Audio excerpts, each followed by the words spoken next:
നിങ്ങളുടെ favourite shows ഇനി ഒരിക്കലും മിസ്സാവില്ല. ഇപ്പോൾ C5 കാണും നിങ്ങളുടെ ഫേവറേറ്റ് ഷോസ് തികച്ചും സൗജന്യമായി. സർ, ഞങ്ങൾക്ക് സാറിന്റെ ഒരു ഹെൽപ്പ് വേണമായിരുന്നു. എന്ത് ഹെൽപ്പ്? ഇതാ സർ. സർ, ഇതൊരു ബൈക്കിന്റെ നമ്പറാ. ഞങ്ങൾക്ക് ഇതിന്റെ ഉടമസ്ഥന്റെ അഡ്രസ് വേണമായിരുന്നു. അത്യാവശ്യം.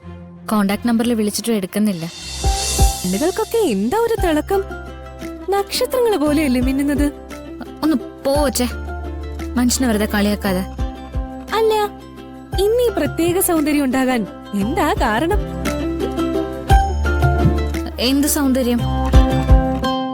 നിനക്കിതൊക്കെ വെറുതെ തോന്നുന്നതാ. ഇനി ചമ്മല് നാണോന്നും വേണ്ട. സംഗതിയെ എനിക്ക് മനസ്സിലായി. നിനക്ക് എന്ത് മനസ്സിലായിന്നാ?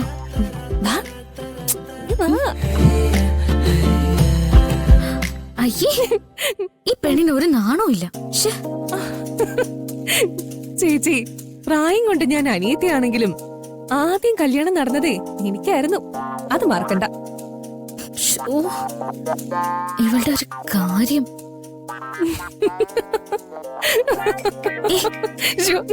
ബഹളം കൂട്ടാതിരിക്കെ. കുട്ടൻ ഉറങ്ങുന്ന കണ്ടില്ലേ? കുട്ടന്റെ ഉറക്കം നഷ്ടപ്പെടും. അയ്യോ സോറി ചേച്ചി, സിദ്ധുവേട്ടൻ ഉറങ്ങുന്നതേ ഞാൻ ഓർത്തില്ല.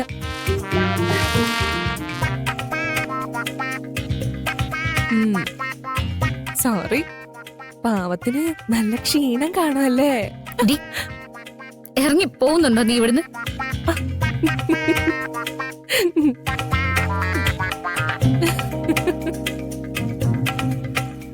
എന്തായാലും ചേച്ചിക്ക് സന്തോഷായല്ലോ.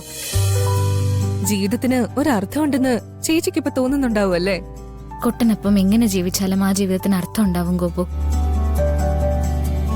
അത്രമാത്രം കുട്ടൻ എന്നെ സ്നേഹിക്കുന്നുണ്ട്. ആ സ്നേഹത്തിന്റെ 10 മടങ്ങായി ഞാനും കുട്ടനെ സ്നേഹിക്കും.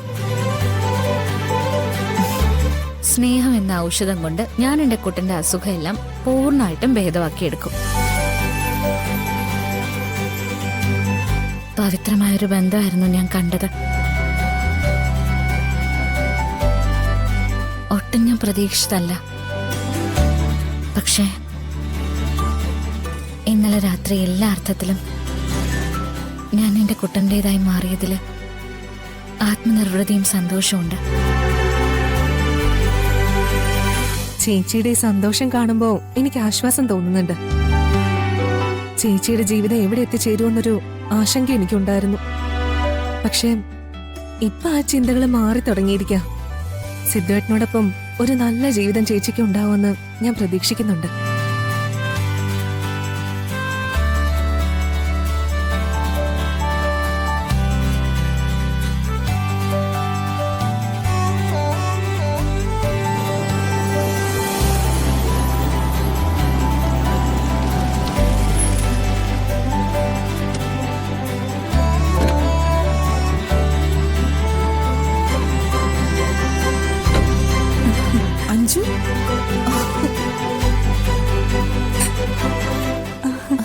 മോളെ, നീ എന്താ ഒരു മുന്നറിയിപ്പും ഇല്ലാതെ? എനിക്ക് പെട്ടെന്ന് എന്റെ അമ്മയെ കാണണമെന്ന് തോന്നി. അതാ ഞാൻ ഇങ്ങ് പോകുന്നത്. ഞാൻ നിന്നെ കാണാൻ വേണ്ടി കൊതിച്ചിരിക്കായിരുന്നു. നിനക്കവിടെ സുഖമല്ലേ? ഓ, എന്ത് സുഖം. ദേവിക എന്ന മൂശേട്ട അവിടെ ഉള്ളിടത്തോളം കാലം ഞാൻ അവിടെ എങ്ങനെ സന്തോഷിക്കാനാ അമ്മ? എല്ലാരും കൂടെ അവളെ തലയിൽ കയറ്റി വെച്ചിരിക്കുവല്ലേ. ഇപ്പൊ എന്താ അവിടെ പുതുതായി സംഭവിച്ചേ? അവള് സിദ്ധുവേട്ടന് വേണ്ടി കഠിനമായ ഒരു പരിഹാരം ക്ഷേത്രത്തിൽ പോയി അനുഷ്ഠിച്ചു. അതിന്റെ പേരില ഇപ്പൊ എല്ലാരും അവളെ കുമ്പിടുന്നതും വാഴ്ത്തുന്നതും. ഓ, ഇന്ന് വരെ മുത്തശ്ശിയോട് ശബ്ദം ഉയർത്തി സംസാരിക്കാത്ത സിദ്ധുവേട്ടന്റെ അച്ഛൻ പോലും ഇപ്പൊ അവൾക്ക് വേണ്ടി മുത്തശ്ശിയോട് ദേഷ്യപ്പെടുക. ആ സ്ഥിതിയിലേക്കാ ദേവിക മാഡം കാര്യങ്ങൾ കൊണ്ട് എത്തിച്ചിരിക്കുന്ന. ഇതൊക്കെ കാണുമ്പോ ഞാൻ അവിടെ ഒന്നും അല്ലോ എന്ന് വിഷമം അമ്മ എനിക്ക് തോന്നുന്നത്. നീ അങ്ങനെ വിഷമിക്കൊന്നും വേണ്ട. നീ വെയിറ്റ് ചെയ്. ഇതിനൊരു പരിഹാരം ഞാൻ കണ്ടെത്തിയിരിക്കും. നീ ഇതെപ്പോഴാ വന്നേ? ഞാനിപ്പോ വന്നതേ ഉള്ളൂ ഏട്ടാ. അല്ല, നിങ്ങൾ ക്ഷേത്രത്തിൽ പരിഹാര പൂജ നടത്തിക്കൊണ്ടിരുന്നപ്പോഴേ 2 റൗഡികൾ സിദ്ധുവിന്റെ അപകടത്തെക്കുറിച്ച് അവിടെ സംസാരിച്ച വിവരം ദേവിക എന്നോട് പറഞ്ഞിരുന്നു. ദേവിക പറഞ്ഞതനുസരിച്ച് ഞാൻ ആ റൗഡികളെ പിന്തുടരുകയും ചെയ്തു. പക്ഷെ അവരെ പിടികൂടിയെങ്കിലും അവരിൽ നിന്ന് അവർക്ക് പിന്നിൽ ആരാണെന്ന് എനിക്കറിയാൻ സാധിച്ചില്ല. അല്ല, ദേവിക ഇക്കാര്യം നിന്നോട് പറഞ്ഞില്ലേ? ദേവിക പറഞ്ഞത് ശരിയാണെങ്കിൽ സൂക്ഷിക്കണം. സിദ്ധുവിനെ ആപത്ത് ചുറ്റിനും ചൂഴ്ന്നു നിൽക്ക. അത് മനസ്സിലാക്കിയിട്ടാ ദേവിക അവനെ രക്ഷപ്പെടുത്താൻ വേണ്ടി ഇത്രയധികം ബുദ്ധിമുട്ടുന്നത്. ദേവിക കാണിക്കുന്ന ഈ ധൈര്യത്തിനും അവളുടെ ശ്രമത്തിനും അവൾ അഭിനന്ദിച്ചേ മതിയാവും. അതുപോലെ തന്നെ അനീഷിനും സഹായിക്കാൻ പറ്റുന്ന തരത്തിലൊക്കെ ദേവിയെ സഹായിക്കണം. ഞാനത് ചെയ്യും മുത്തശ്ശ. ഇപ്പൊ തന്നെ ഞാനും ദേവികയും കൂടി RT ഓഫീസിലേക്ക് പോവാ. ആ റൗഡികൾ സഞ്ചരിച്ച ബൈക്കിന്റെ നമ്പർ വെച്ച് അതിന്റെ ഉടമസ്ഥനെ കണ്ടുപിടിക്കാനാണ് ഞങ്ങളുടെ ശ്രമം. അത് നന്നായി മോനെ. എന്നാ നീ പോയിട്ടോ. ശരി മുത്തശ്ശ, ചെല്ലേ. പോയിട്ട് വരാം.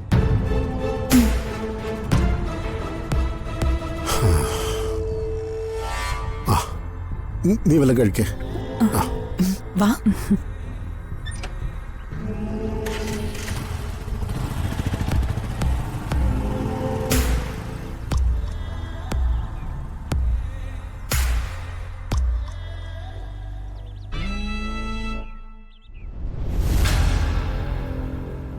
നിങ്ങൾ വന്ന കാര്യം പറയൂ. സർ, ഞങ്ങൾക്ക് സാറിന്റെ ഒരു ഹെൽപ്പ് വേണമായിരുന്നു. എന്ത് ഹെൽപ്പ്? ഇതാ സർ. സർ, ഇതൊരു ബൈക്കിന്റെ നമ്പറാ. ഞങ്ങൾക്ക് ഇതിന്റെ ഉടമസ്ഥന്റെ അഡ്രസ് വേണമായിരുന്നു. അത്യാവശ്യം. കോണ്ടാക്ട് നമ്പറിൽ വിളിച്ചിട്ടും എടുക്കുന്നില്ല. ഞങ്ങളെ ഒന്ന് സഹായിക്കണം. നോ, അതൊന്നും പറ്റില്ല. നിങ്ങൾ എന്നെ പറ്റി എന്താ കരുതിയത്? വഴി വിട്ട് എന്തും ചെയ്യുന്ന ഓഫീസറാണെന്നോ? അതൊന്നും നടക്കില്ല.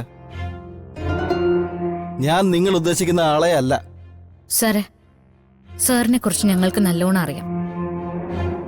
സാറ് വിഷമിക്കൊന്നും വേണ്ട. സാറിന് കിട്ടാനുള്ളത് കിട്ടിയാ പോരെ. അനീഷേട്ടാ, അതെടുത്ത് സാറിന് കൊടുത്തേക്ക്. സർ, ഇത് സാറിനുള്ളൊരു സമ്മാനമാണ്. സാർ ഇത് സന്തോഷത്തോടെ കയ്യിൽ വെച്ചിട്ട് ഞങ്ങൾക്ക് ആ ബൈക്കിന്റെ ഡീറ്റെയിൽസ് നടത്തി തരണം. ഇതൊരു മെനക്കെട്ട ജോലിയാണ്. അതുകൊണ്ടാണ് ഞാൻ ആദ്യം അങ്ങ് ഒഴിഞ്ഞു മാറിയത്. ഇനിയിപ്പൊ നിങ്ങളെ ഒഴിവാക്കാൻ പറ്റില്ലല്ലോ.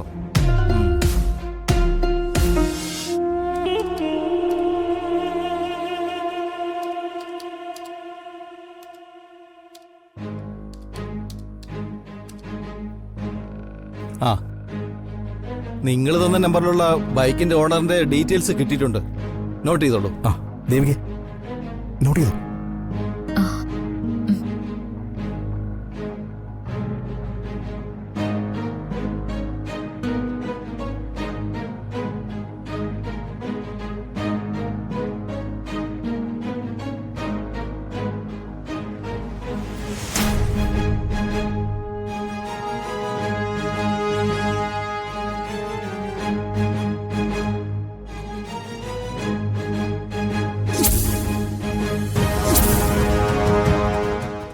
ഡൗൺലോഡ് ചെയ്യൂ C5 ആപ്പ്. കാണൂ എല്ലാ എപ്പിസോഡുകളും സൗജന്യമായി.